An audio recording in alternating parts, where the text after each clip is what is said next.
Fala galerinha do nono ano, aqui é o professor Billy de Arte do Colégio Ateneu e vamos para a nossa primeira aula. Bom, vamos lá pessoal, nessa primeira unidade aí tem uma frase aí: a arte está presente no cotidiano? Você acha que a arte está presente no seu dia a dia? Aonde? Existe arte nos utensílios domésticos que você usa? Nesses materiais escolares que você usa? Existe arte aí onde você está? Aonde? Será que arte é só em coisas que para serem apreciadas?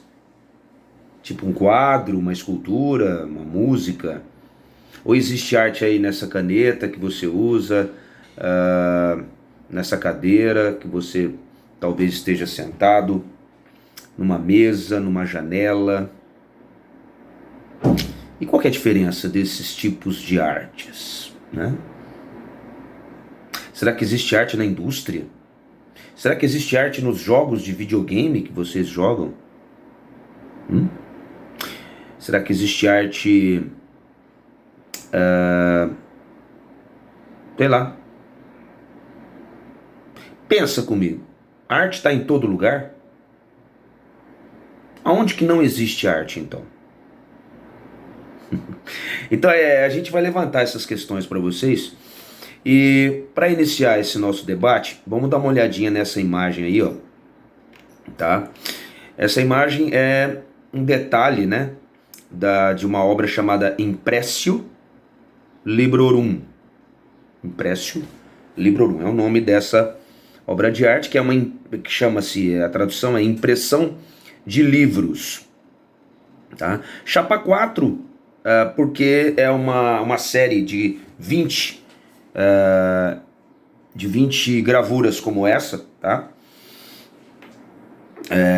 E da Nova Reperta, em italiano Nova Reperta, porque são novas invenções dos tempos modernos, né?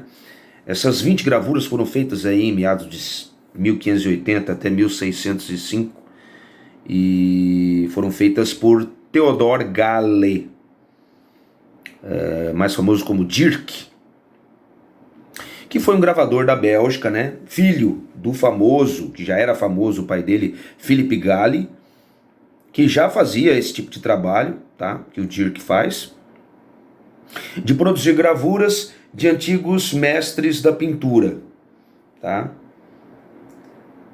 E aí, é arte você fazer uma reprodução de uma obra já existente com outro tipo de suporte, com outro tipo de técnica? É de se pensar também. Não acrescentando nada novo, apenas copiando, mas com uma técnica diferente. E aí? É arte? Bom, então eles faziam esse tipo de trabalho, e essa gravura aí é sobre o desenho de Jan van der Straet. Esse nome, na verdade, é em holandês, né? Jan van der Straet, em holandês. Mas o nome em americano é Johannes Stradanos. Johannes Stradanos. Johannes Stradanos.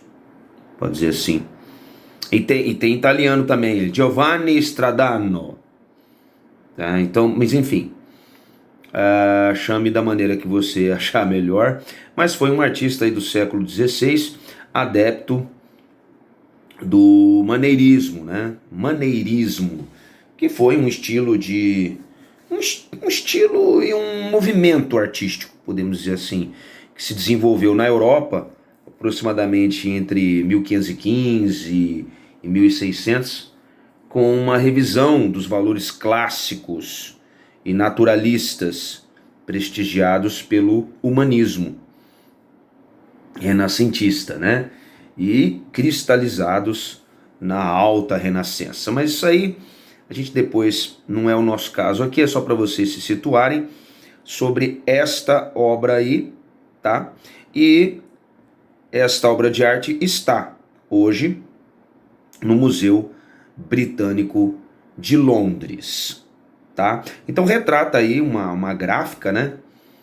Uma gráfica que naquela época era algo moderno, uma coisa inovadora, né? Onde se imprimia livros. Então mostra bem aí com detalhes, né? Uma gráfica. Muito legal. Bom, depois a gente... Não vamos entrar em detalhes do procedimento gráfico aí colocado na obra, mas é só para vocês entenderem. Existe arte em uma gráfica, por exemplo? Numa indústria como essa? Aonde? Bom, pessoal, tecnologia na arte e design. Vamos acompanhar aí a leitura do capítulo 1. Olha só, neste capítulo veremos que o lugar da arte é amplo. Museus, galerias, espaço urbano não são locais exclusivos da arte. Não são mais, né? Uma vez que as tecnologias da impressão e o design possibilitaram desdobramentos do campo artístico para a vida cotidiana. Ambos alinham a técnica e seus avanços ao longo do tempo à criatividade, um atributo característico do campo da expressão artística, é claro. Se não tiver criatividade, não tem arte. Apresentaremos a seguir de que maneira isso se concretiza. Bom, por isso que a gente viu então aquela gravura da gráfica, né? Que é possível você fazer uma obra de arte a partir de reproduções em massa da mesma imagem. Bom, a gente vai olhar aqui, ó, essa imagem, possibilidades de impressão em risografia. Risografia, tá? Essa imagem, ela foi produzida em risografia. O que é risografia? É também um tipo de impressão, é um desenvolvimento da...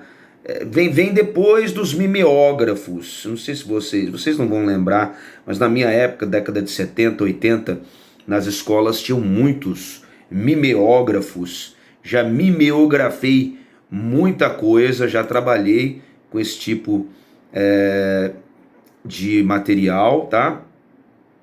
Eu acho que quase todas as escolas tinham um mimeógrafo. É um aparelho que reproduzia com baixo custo, lógico, porque não era ligado a nenhum tipo de energia elétrica, era manual, né? Cópias em série de textos, né? Com papel sulfite. Parecia uma máquina de impressão, só que é bem mais simples, praticamente caseira, tá? O professor, ele escrevia geralmente à mão, ou datilografava com aquelas máquinas antigas, né? De datilografar os exercícios ou as provas, né? E sobre uma folha de papel, um stencil, né, que tinha um carbono, papel carbono, tá? O texto, então, ele aparecia do lado oposto da folha, colocada num rolo, né, da máquina, com a parte escrita voltada para cima. E aí girava-se essa manivela e as cópias começavam a sair. Quer dizer, o processo era um pouco demorado, mas resolvia. E na verdade o stencil era uma matriz que só passava o texto para outra folha, porque no meio havia um filtro umedecido com álcool. A gente colocava álcool e a quantidade do líquido determinava a clareza da impressão. Quer dizer, quanto mais álcool, mais forte saía o texto, né? Então as cópias produzidas eram inconfundíveis. Cheiravam um álcool extraordinário assim no local, e as letras tinham aí um azul, era um azul arroxeado, bem característico mesmo dos mimeógrafos. Bom, então os mimeógrafos, né, que deram origem à risografia, que na verdade é o duplicador risograph, né, que deu origem a esse termo risografia, né? Esta é uma tecnologia japonesa, cada vez mais usada por artistas, né, designers, editores, pelo mundo inteiro, para materializar os seus trabalhos criativos, né? Características marcantes dos resultados impressos são as cores próprias e vibrantes, né, desse tipo de arte, além, lógico, das texturas obtidas a partir de tinta oleosa absorvida pelo papel, que conferem aos trabalhos artísticos uma aparência mais artesanal, né, composta aí por manchas, nuances, camadas de cores e deslocamentos, né, gerados pela sobreposição das imagens, tá? Que é muito interessante. Bom, isso é a risografia. Depois nós temos uma imagem abaixo aí, que é uma impressão em serigrafia, que é um outro tipo de impressão. Você já deve ter ouvido falar da serigrafia com outro nome, né? O silk screen, silk, né? Mais falado, silk screen. Mas é a mesma coisa, serigrafia e silk screen diz respeito à mesma técnica, porque serigrafia consiste num processo de impressão que é realizado a partir de um stencil também, tá? Em que a tinta é prensada por meio de um pequeno crivo, né, para um substrato, que originalmente as telas foram confeccionadas com seda, por isso o nome serigrafia, que seri quer dizer seda, grafia, escrever, desenhar, enfim, é em grego, né?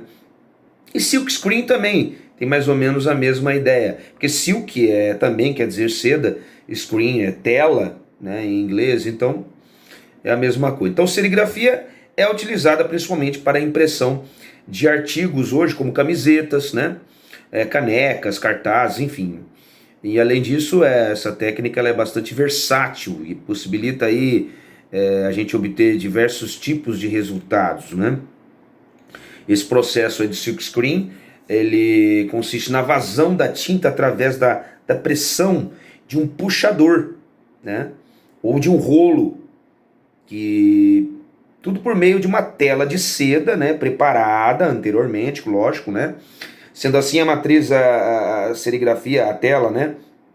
Ela é esticada em um quadro, tá? E é gravada por meio de uma emulsão fotossensível, né, de luz mesmo, e posta sobre um fotolito, tá? Como se fosse a fotografia também, de antigamente era mais ou menos assim. Depois, posteriormente, a tela é colocada em uma mesa de luz, e os pontos escuros do fotolito chamado, né, dizem respeito aos lugares em que a tela será vazada, e aí possibilitando que a tinta passe pelo tecido. Por outro lado, os pontos mais claros, né, se tornam, lógico, impermeáveis, e ali não passa a tinta e impossibilita a passagem da tinta.